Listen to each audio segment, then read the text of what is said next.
అంటే తాహతతో పాటు మన జాతకాన్ని కూడా మనం పరిశీలించుకోవాలంటారు. జాతకం చెప్పేటువంటిది మనకు భావదారిద్ర్యం లేదు కదా, మనకు బోల్డన్ని ఆశలు ఉంటాయి.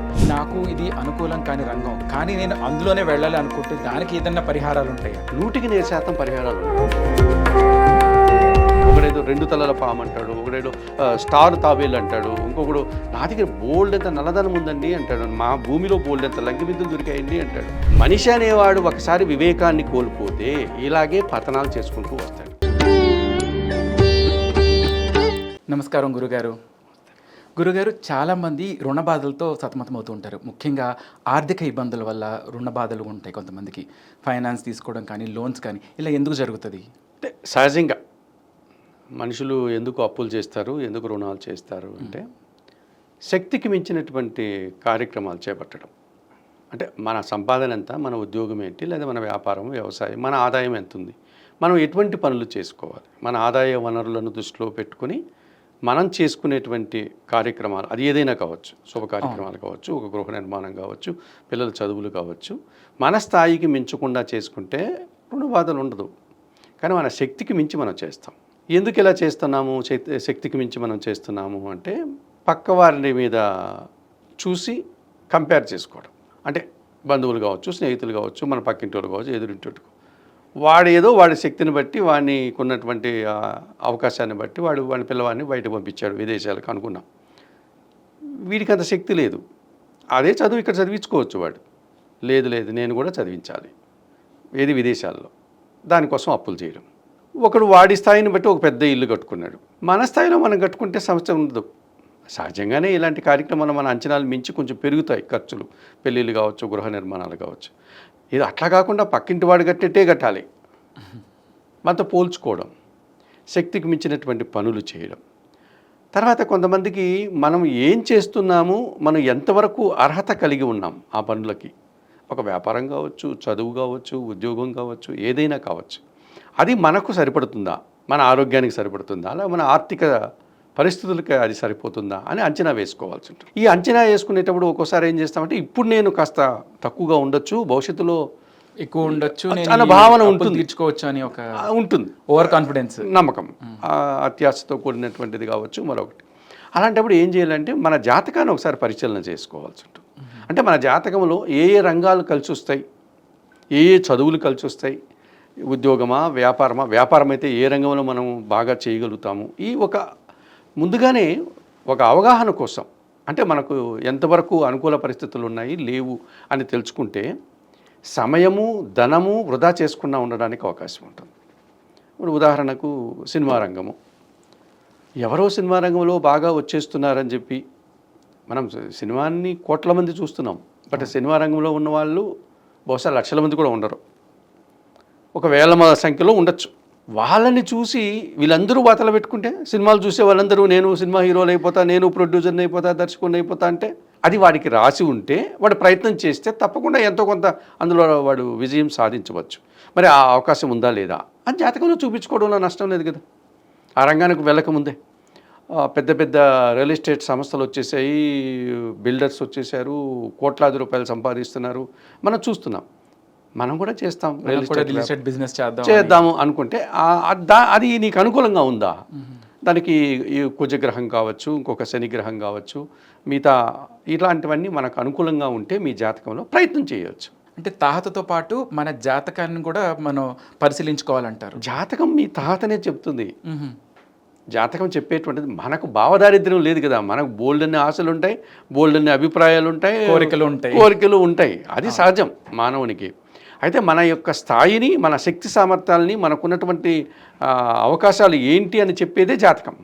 మనం ఆ పుట్టిన సమయాన్ని, ఆ పుట్టిన డేట్ని, ఆ స్థలాన్ని ఆధారంగా చేసుకొని మనం మన జాతకాన్ని పరిశీలిస్తే జాతక చక్రములో మనకు అనుకూలమైనటువంటి గ్రహాలు, ఈ అనుకూల గ్రహాలు ప్రభావం ఏ రంగంలో మనం రాణించగలుగుతాము, ఏ చదువులు చదువుతాము, అది వ్యాపారం చేస్తామా, ఉద్యోగం చేస్తామా. కొంతమందికి వ్యాపారం కలిసి రాదు, దానికి బుధగ్రహాన్ని బాగా పరిశీలించుకోవాలి, వాళ్ళకి అనుకూలంగా ఉందా లేదా అని. వాడు చూడరు, ఎదుటివారు వ్యాపారం చేసి సంపాదించాడు, ఉద్యోగం చేస్తే నెలకు కొంత వస్తుంది ఆదాయం, ఎంతకాలం ఇలాగా.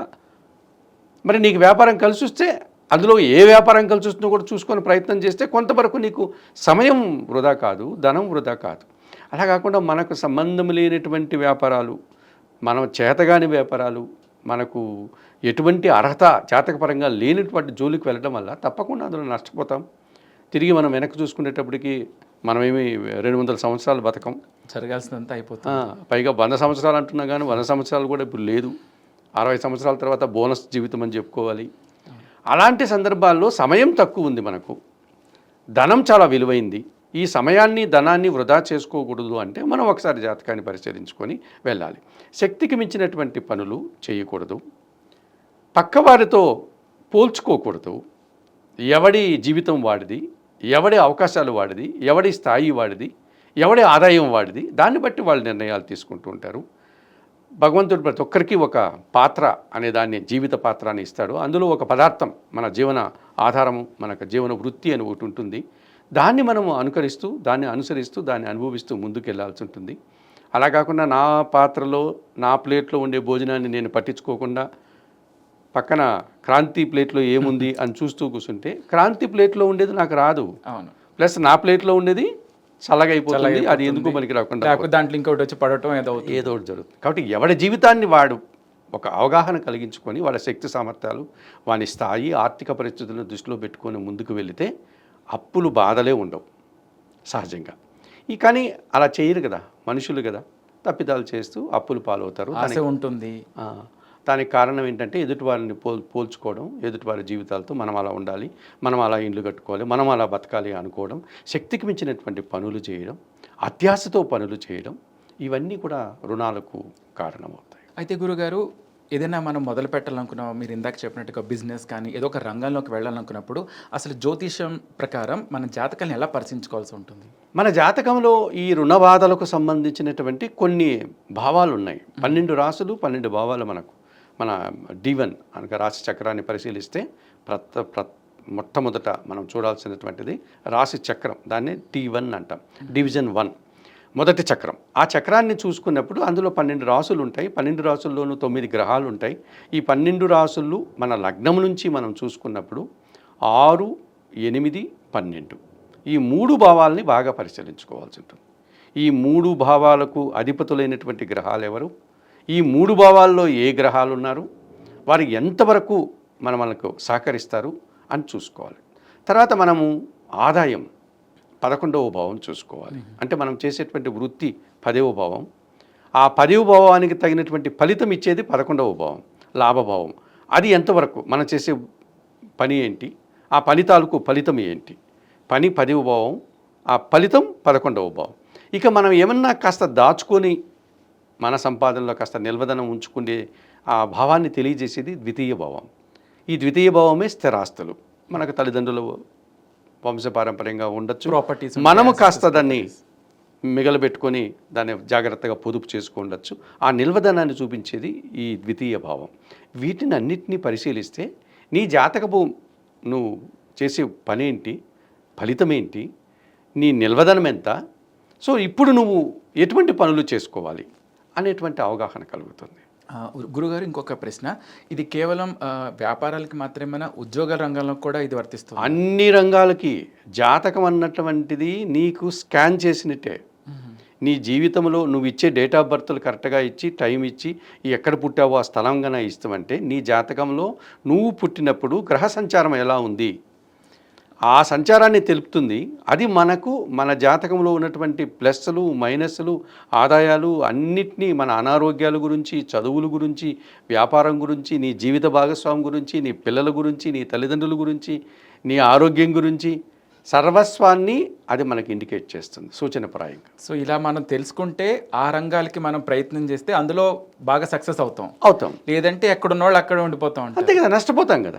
ప్రధానంగా జరిగేటువంటిది నీకు ఆ రంగం కలిసి రాదు, సినిమా రంగం నీకు కలిసి రాదు. నువ్వు వెళ్ళి అందులో ఒక 5-6 సంవత్సరాలు కష్టపడి బోల్డ్ అంత డబ్బులు ఖర్చు పెట్టి నీకెవడో అవకాశం ఇవ్వలేదు, ఒక యాక్టర్గానో దర్శకుడుగానో ఏదో అనుకున్నాం. నీ ఆ రంగాల్లో 24 రంగాలు అంటారు వాళ్ళు, అందులో ఎన్నో ఉంటాయి. అందులో ఏదో నీకు నచ్చింది ఒకటి ఉంటుంది, ఆ ప్రయత్నం చేస్తే నీకు ఎవడో అవకాశం ఇవ్వలేదు. అప్పుడు నువ్వేం చేస్తావు, ఎవడు అక్కడైంది నాకు ఇచ్చేది అవకాశం, నేనే సినిమా తీస్తా అని తీసి అందులో నీకు నచ్చింది ఒకటో రెండో ఏదో నువ్వు మొదలు పెడతావు. నీ సినిమా ఖర్చు, సినిమా తీయడం ఎవడైనా తీయచ్చు కదా, డబ్బులుంటే.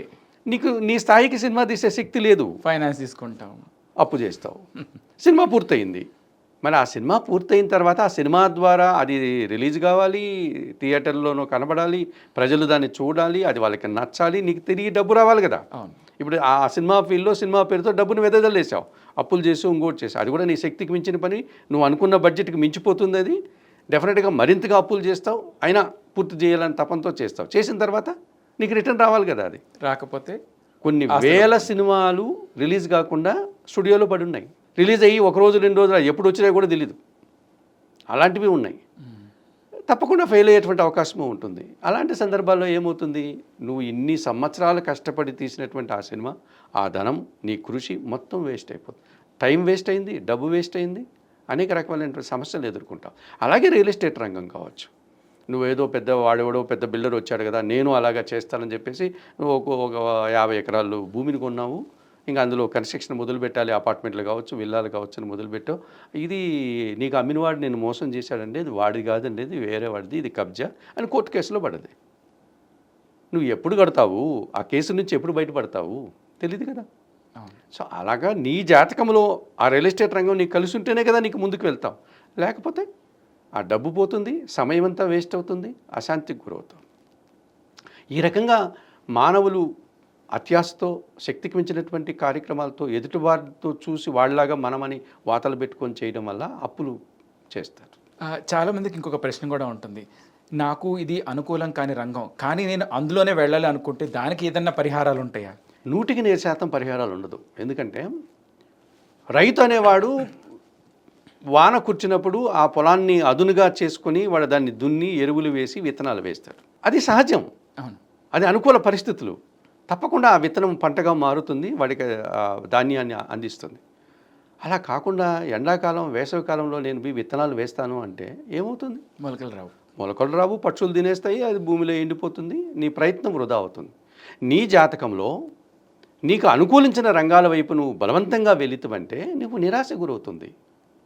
ధనాన్ని వేస్ట్ చేసుకుంటావు, సమయాన్ని వేస్ట్ చేసుకుంటావు. నీకు ఉన్నటువంటి జీవితం చాలా చిన్న జీవితమే. ఇలా ఎన్ని అనుభవాలు నువ్వు అనుకుంటావు? 4-5 రంగాల వైపు నీకు నచ్చని, నీకు చేతగాని, నువ్వు చేయకూడని రంగాల వైపు నువ్వు వెళ్ళి చేసి అబాసుపాలి ధనాన్ని, డబ్బుని పాడు చేసుకుంటే అనుభవం వచ్చింది అనుకుంటావు. ఏమొచ్చింది అనుభవం? నువ్వు చేయలేవని తెలిసింది, అంతే కదా. తర్వాత మన వయసు అయిపోతుంది.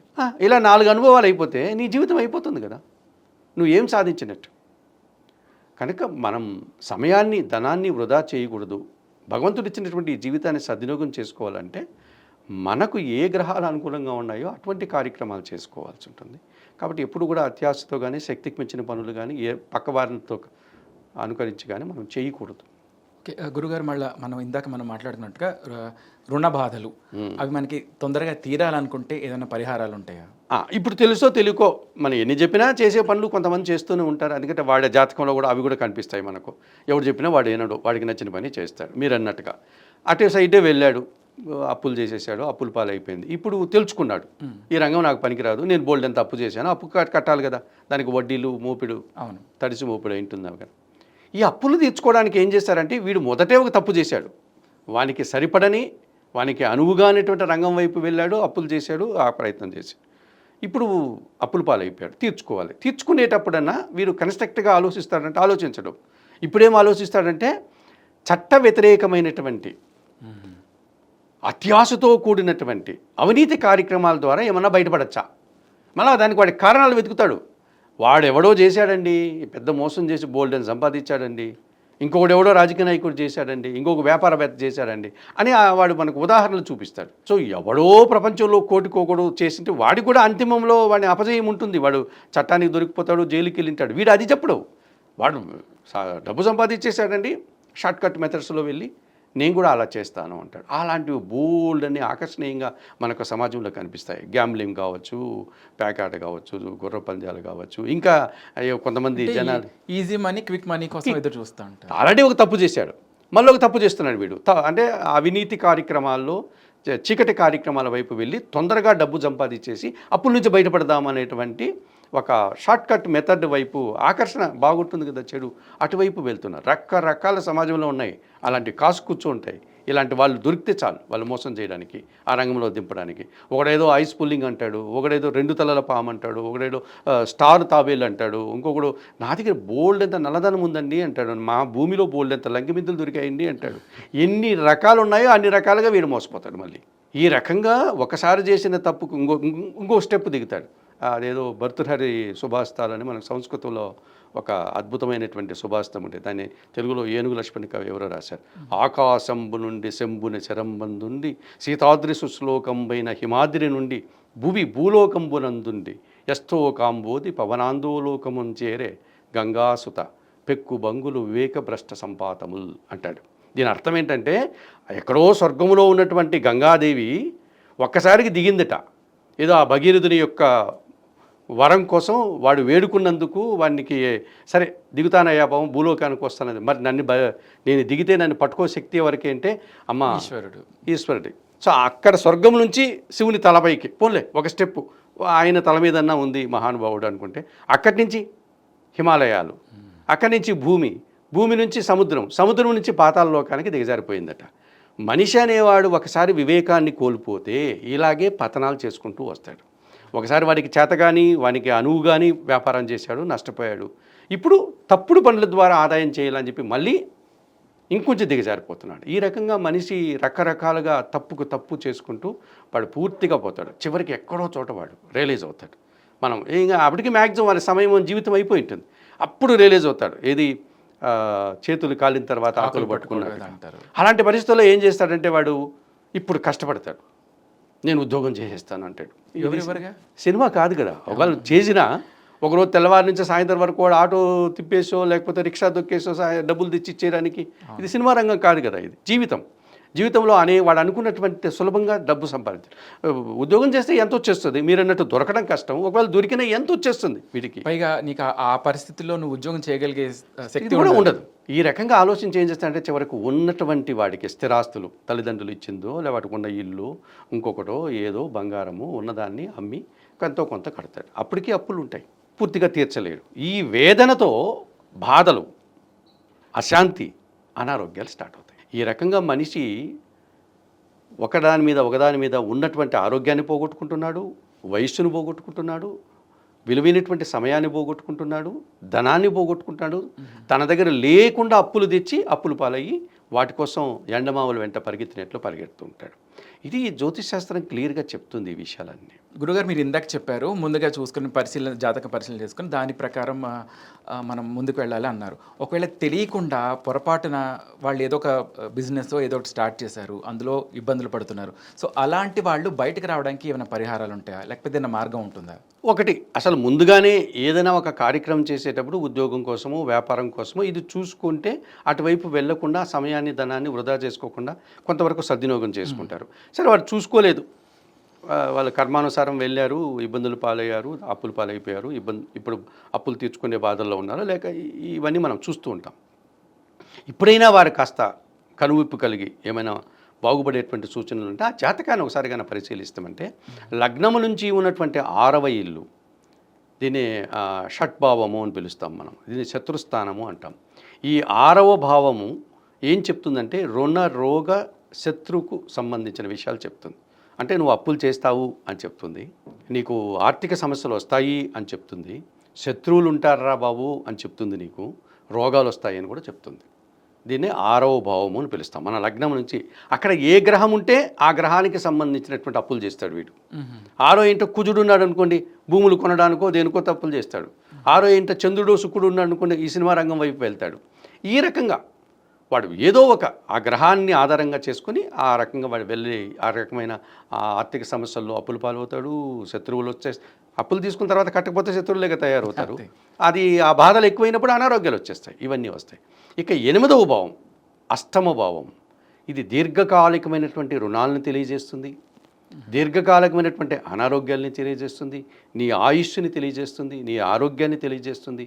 ఇవన్నీ చెప్పగలిగేటువంటిది ఈ 8వ భావం. అందుకే షష్టమము 6 తాత్కాలికమైనటువంటి రుణాలు, శత్రువులు, రోగాలు. అష్టమం 8 దీర్ఘకాలికమైనటువంటి రుణాలు, దీర్ఘకాలికమైనటువంటి అనారోగ్యాలు, నీ ఆయుష్, నీ ఆరోగ్యము, ఇవన్నీ నీ రహస్య జీవనము, ఇవన్నీ చెప్తుంది అది. రహస్య జీవనం ఏంటి గురుగారు అంటే ఏముంది, ఎక్కువ అప్పులు చేశాడు అనుకోండి, వాడు కట్టలేకపోతే ఏం చేస్తాడు, పారిపోతాడు కదా, ఎక్కడో చోటపై తలదాచుకుంటాడు కొంతకాలం. ఇటువంటివన్నీ ఈ 8వ భావం మనకు చెప్తుంది.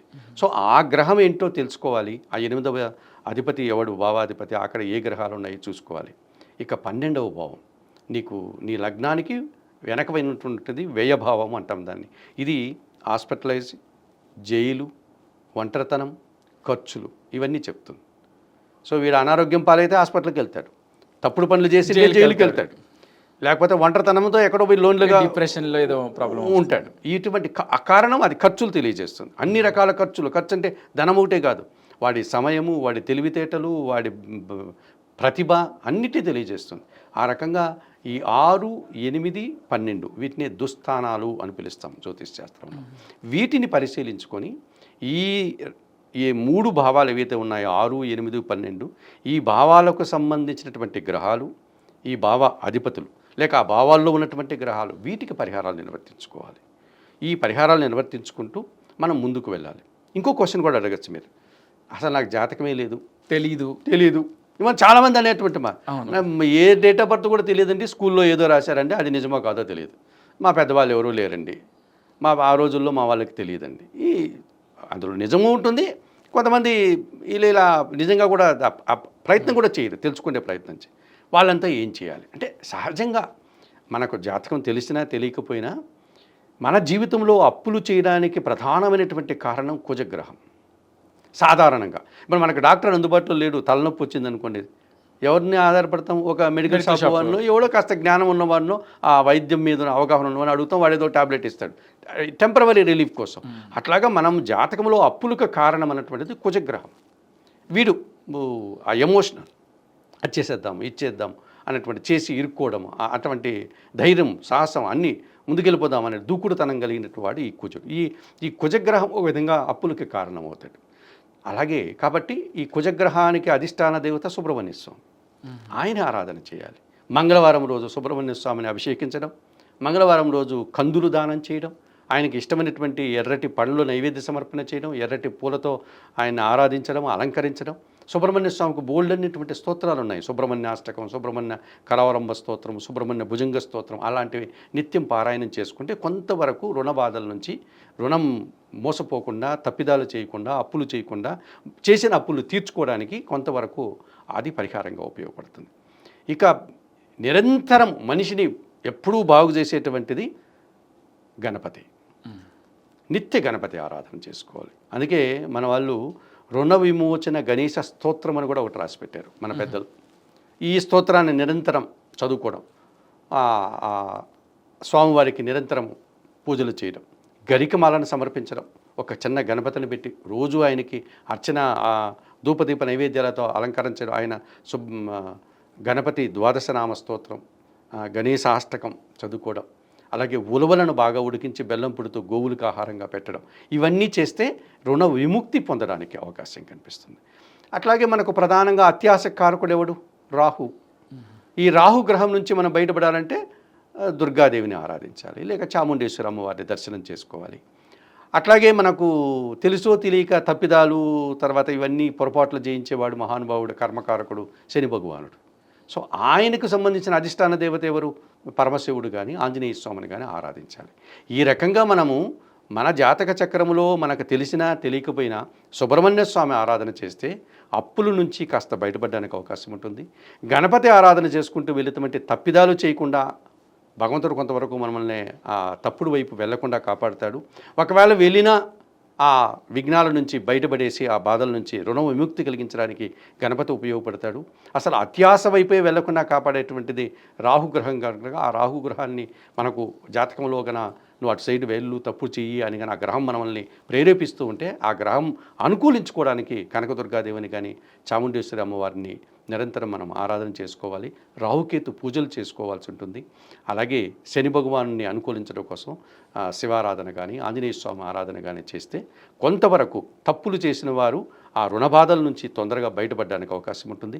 అసలు తప్పులే చేయకముందే ఈ ప్రయత్నం చేస్తే చేసే అవకాశం లేకుండా లేకుండా చూసుకుంటుంది. ఉంటుంది. జాతకం ఉన్నవారు వారి జాతకాన్ని ఒకసారి పరిశీలించుకొని ఈ అత్యాశ వైపు వెళ్లకుండా, రుణాల వైపు వెళ్లకుండా, రుణాలు చేసి దాన్ని తీర్చుకోవడానికి బాధలు పడి అప్పులు పాలయ్యి అనారోగ్యం పాలు కాకుండా ముందుగానే జాగ్రత్త పడితే ఆరోగ్యవంతులు అవుతారు. సమయాన్ని, ధనాన్ని వారు వృధా చేసుకోకుండా ఉంటారు. ధన్యవాదాలు గురుగారు, మా వ్యూవర్స్కి చక్కటి వివరాలు అందించినందుకు. విన్నారు కదా, గురుగారు చెప్పిన పరిహారాలు పాటించి శుభ ఫలితాలు పొందగలుగుతారని ఆశిస్తున్నాము.